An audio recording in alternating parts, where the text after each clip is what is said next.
पिछले वर्ग में आपने अलंकार की परिभाषा और उसका वर्गीकरण जाना। इस बार हम चर्चा करेंगे अलंकार के उन भेदों पर जो शब्दालंकार से आते हैं।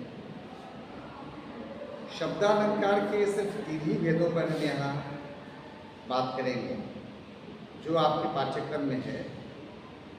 पहला अनुप्रास, दूसरा यमक और तीसरा श्लेष। क्या है अनुप्रास अलंकार? जैसा कि शब्द से स्पष्ट है, आप देख सकते हैं अनुप्रास शब्द में अनु उपसर्ग और प्रास शब्द लगे हैं। प्रास शब्द के पहले अनुपसर्ग जुड़कर अनुप्रास बना है। अनु का अर्थ पीछे होता है और प्रास का अर्थ बढ़ होता है। अनु का अर्थ बार बार होता है, प्रास का अर्थ रखना होता है। यदि बार बार एक ही वर्ग को रखना, शब्दों को इस प्रकार सजाना कि उसका पहला, निचला या अंतिम वर्ग बार बार आए, यानी उसकी पुनरावृत्ति, तो इसे अनुप्रास अलंकार। अनुप्रास अलंकार के उदाहरण के रूप में आप देख रहे हैं परसत पद पावन शोक नसाम प्रगट भयंकर पुंज से।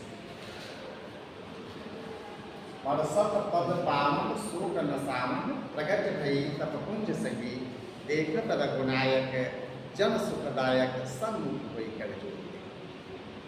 तो परसत पद पावन में प वर्ग की पुनरावृत्ति होने के कारण अनुप्रास अलंकार है। अगर हम अंतिम वर्ग को देखें तो परसत पद पावन शोक नसामन, न की पुनरावृत्ति हो रही है, पावन नसामन। परसत पद पावन शोक नसामन प्रगट भयंकर मोर मुकुट मकराकृत कुंडल अरुण तिलक दिए था तो सामरे नैनन में अंधबान। मोर मुकुट मकराकृत कुंडल मौ वर्ग की पुनरावृत्ति के कारण यह नाम अनुप्रास अलंकार है।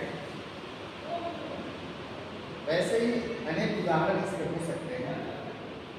शेष उदाहरणों के लिए योग्यता विस्तार के लिए आप साहित्य का अध्ययन करें, अपनी पाठ्य पुस्तकों में ढूंढें काव्य की किस भाग में, काव्य की किन पंक्तियों में कौन सा अलंकार है।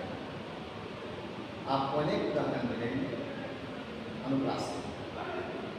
अब हम यमक अलंकार की बात करते हैं। यमक का शाब्दिक अर्थ है यमक युग्मक, युग्म जो माने जाता तो वेगी जैसे अधिक पा गया। जैसे कनक कनक पे सौगुन माधव का अध्याय या खाए बौड़ाए हो वह खाए बौड़ाए। पहला कनक सोना का सूचक और दूसरा कनक धतूरा का सूचक। कहा गया मधुरे से सौगुनी अधिक मादकता, मधुरे से सौगुन अधिक नशा सोने में होता है। मधुरा खाने से नशा चढ़ता है तो सोना पा लेने मात्र से, यानी दौलत का नशा बहुत बड़ा नशा है। तो यहाँ आपने देखा यमक अलंकार का उदाहरण। अब हम बात करते हैं श्लेष्ठ। श्लेष्ठ शब्द का शाब्दिक अर्थ है बना सब जाना। एक शब्द एक ही बार आएगा किंतु अलग प्रसंग में वह अलग अलग अर्थ के साथ जाकर सट जाएगा, चिपक जाएगा। जैसे पानी गए उबरे मनुष्य, यहाँ पानी का चमक, प्रतिष्ठा और जल तीनों। मोती के लिए पानी का चमक है, मनुष्य के लिए उसकी प्रतिष्ठा या जल, और चूना के लिए जल।